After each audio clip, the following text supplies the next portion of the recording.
Tony Visconti, Bowie's producer, noticed something strange when he walked into the studio in the summer of 2015. In David's notebook where he wrote every lyric, there were odd symbols, stars, skulls, and one sentence repeated over and over: "Look up here, I'm in heaven." Visconti didn't understand it then, but we understand now.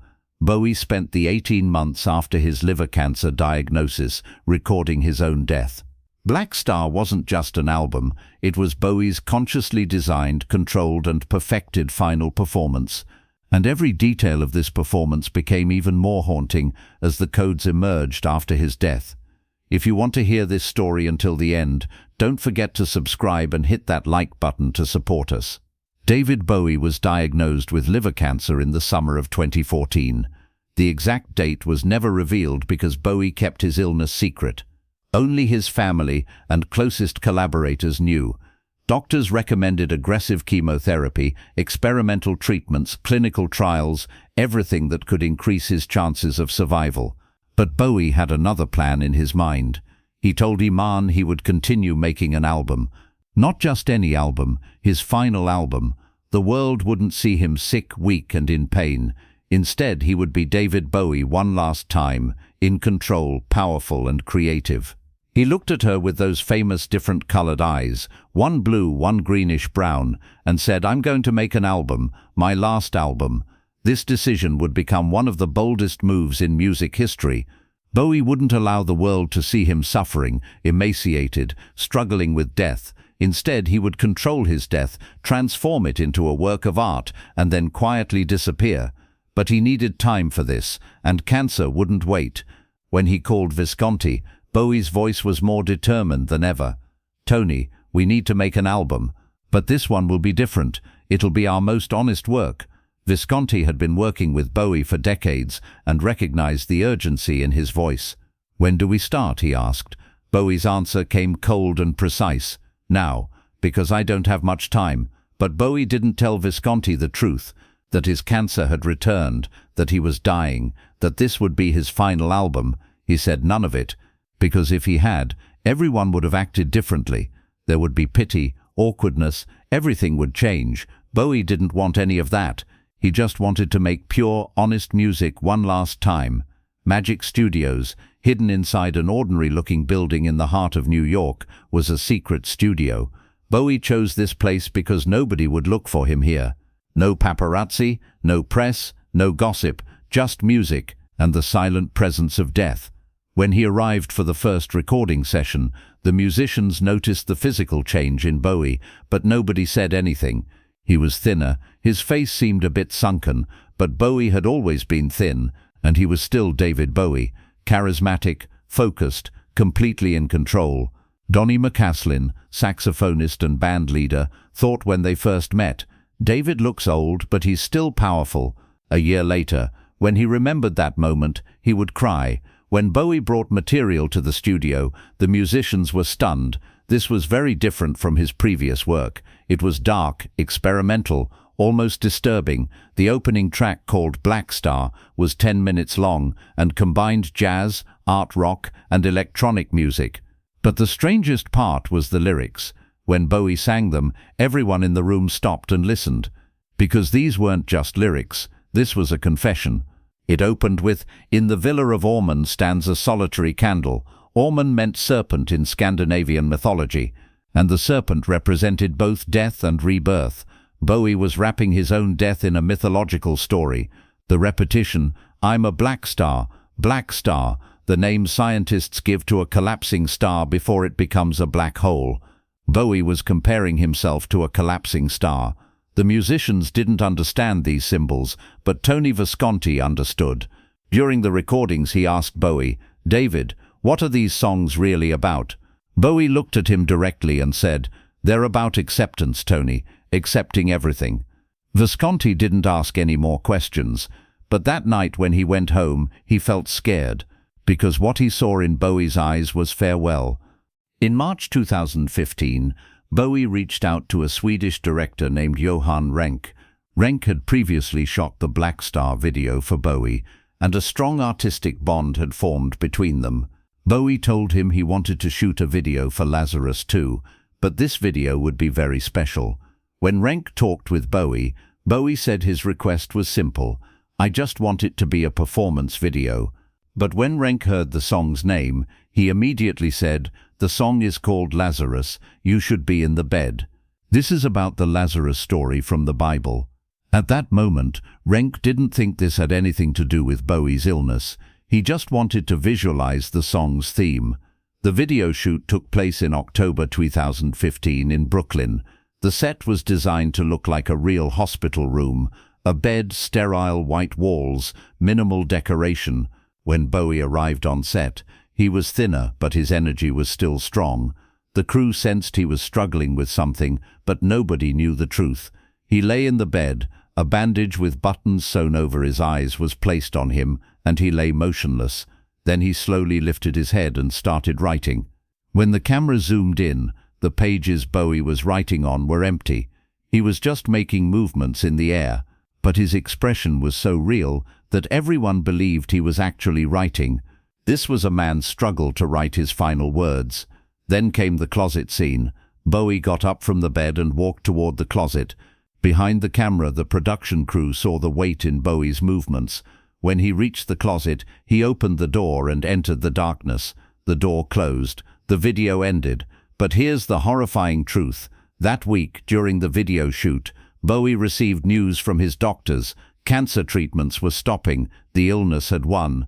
Johann Renck said years later, "I found out afterward that during the week we were shooting, David was told it was over. Treatments were ending, and his illness had won. Renck didn't know it at the time. The crew didn't know. Only Bowie knew, and he was rehearsing his own death on camera. The hospital bed would be real. The entrance into darkness would be real. Everything was planned, but nobody saw it. In the summer months, something like a miracle happened. Bowie's chemotherapy treatments seemed to be working. Doctors spoke with cautious optimism. The cancer might have gone into remission. Tests were promising. His family breathed a sigh of relief. Bowie spent this time in the studio. If he'd gained time, he had to dedicate every second to music. Blackstar was taking shape, and each song was Bowie exploring that uncertain zone between death and life. But deep down he knew remission might not be permanent. In November, his fears became reality. The cancer had returned, and this time it was much more aggressive. It had metastasized, spread to other parts of his body. Doctors were honest. Treatment options were exhausted. Now it was a matter of time. Iman would never forget how her husband received this news. Bowie silently nodded, thanked the doctors, and walked out. In the car, he touched Iman's hand and said, "I need to finish the album. I just need a little more time." Iman cried, but Bowie's eyes stayed dry. There weren't even tears left to cry anymore. The Blackstar album cover was designed by Jonathan Barnbrook. The cover featured a black star and strange symbols below it. Fans wondered what these symbols meant. Barnbrook admitted years later, "David gave me very specific instructions. These symbols were his final message." The black star wasn't just the album's name. It was the symbol of Bowie's own death. According to scientists, when a star dies, it goes through a black star phase before becoming a black hole. Bowie was comparing himself to a dying star, and the symbols on the cover were actually an encrypted version of the word Bowie. The song Lazarus referenced the biblical story of Lazarus, the man raised from the dead by Jesus. But in Bowie's version, Lazarus doesn't want to be resurrected. The song's opening lyrics stated this clearly. This was Bowie's acceptance of death. He wasn't fighting anymore, just preparing. In Dollar Days, Bowie used the phrase, "I'm dying to." Superficially it meant, "I'm eager to," but the real meaning was darker, "I'm dying." Bowie was using double meanings in his lyrics, leaving codes that only careful listeners could notice. And the most disturbing detail, in the Blackstar video, a skull with buttons closing its eyes was shown. This was a method used in old burial traditions to prevent the dead's eyes from staying open. Bowie was deliberately visualizing his own death. In December, Bowie could rarely leave home anymore. The news he'd learned in October, treatment stopping, cancer winning, was slowly consuming him. But his mind was still sharp and determined. Every day, he worked on the album's final touches with Visconti over the phone. mastering, mixing, cover design. He controlled every detail. On December 7th, Bowie appeared in public for the last time. The premiere of the Lazarus musical was being held in New York. Bowie didn't go on stage, but he was in the audience. Ivo van Hove, the musical's director, saw how weak Bowie was that night. He'd collapsed from exhaustion, but he was there. He had to complete his work. On Christmas Day, his family gathered. His son Duncan, daughter Alexandria Zara, and Iman. Bowie told them the album would be released on January 8th, his own birthday. This was his final gift to the world and to himself. His family cried, but Bowie seemed calm. He seemed at peace now. On January 6, 2016, Bowie's condition became critical.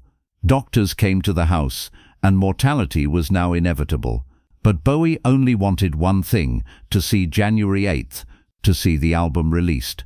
Visconti called every day and told Bowie the album was ready. It was perfect. His legacy was guaranteed.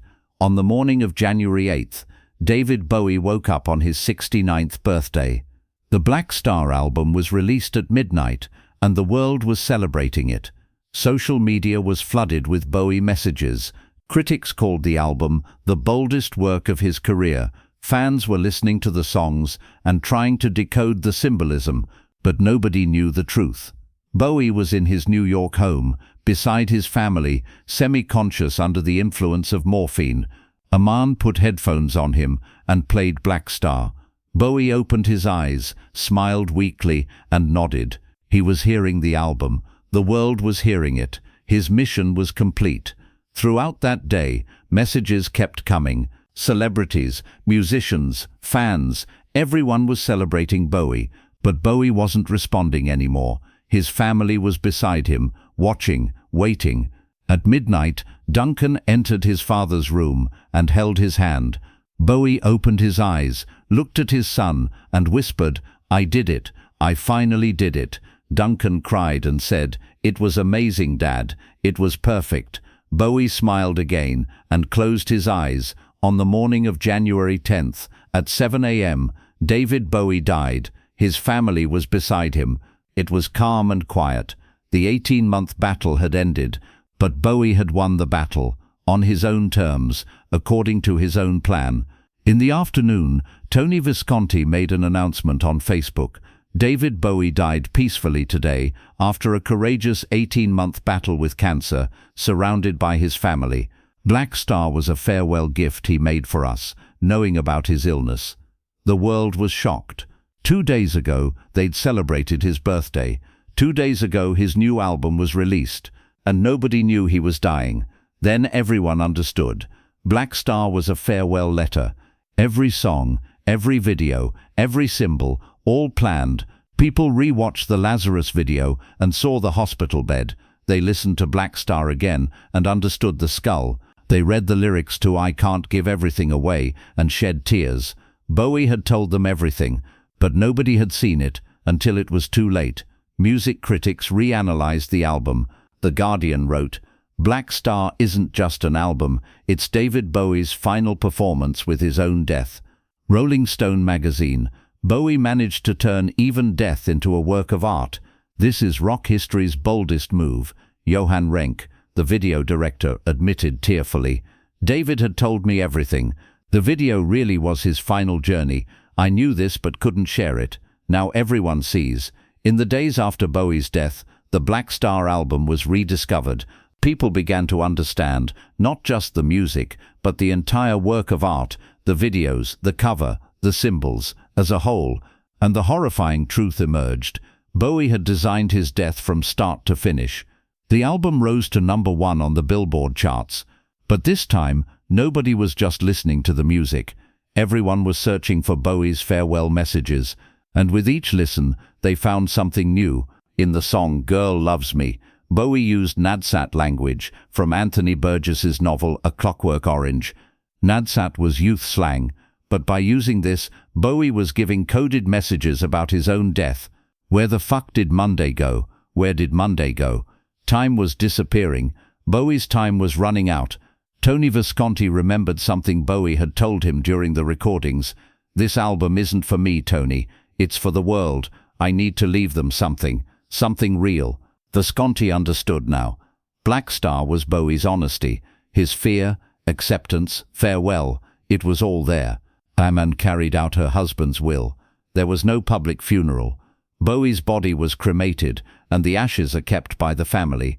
Bowie chose to remain private even after death. But his music would last forever. David Bowie, throughout his life, was much more than an artist. He was a performance genius, a visionary, a chameleon. But his final performance was his greatest. Because this time, he was just himself.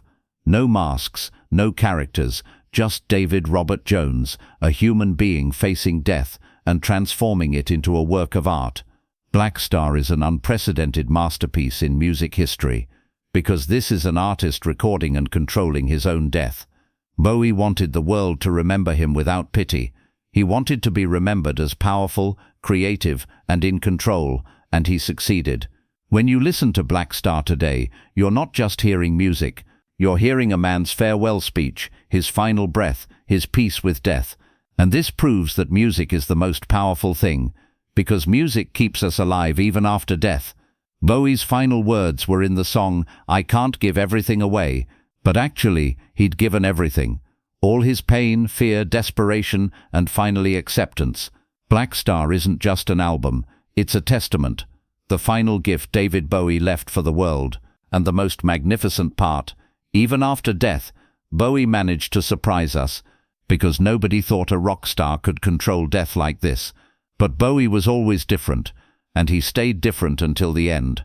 Blackstar's anniversary is celebrated every January 8th, but actually we celebrate it every time we listen, because Bowie didn't defeat death, but he transformed it into a work of art, and that is immortality itself.